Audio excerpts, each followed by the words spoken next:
everybody's talking about yung lifting ng state of emergency sa US. Of course, people are also asking what are the chances of that happening here in the Philippines and when? But can you run us through kasi I suppose there are a lot of implications of that if you lift the state of emergency, both legal, logistical, and possibly even political implications if you do lift the state of emergency. Ano po yun? What would happen if they do that here? Yes, sir. No? So, unang-una po, I just like to say that each country has its own context.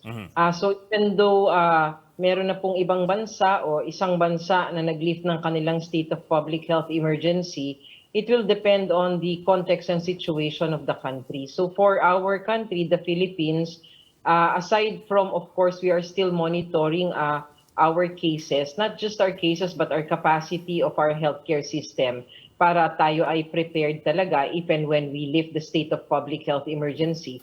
And aside from that, we need to be able to prepare yun pong mga implications naman to policy.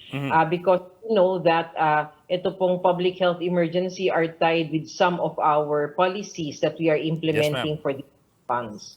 Yes, ma'am. Yes, ma'am. That's what we want to go into. For example, the availability of vaccines for free to the public as well. Yung indemnity funds and yung ayuda, I suppose.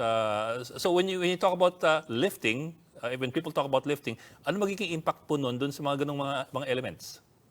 Actually, ang elements po na natira because most of this were linked to the state of calamity.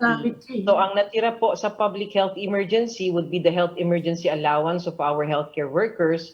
Plus ang critical po kasi dito would be the authority of the Director General of the Food and Drug Administration to issue out emergency use authorities for these different technologies that we are using now for the response. Katulad po ng bakuna, katulad po ng mga investigational drugs na wala pa hong mga CPR, nakalink po yan sa public health emergency.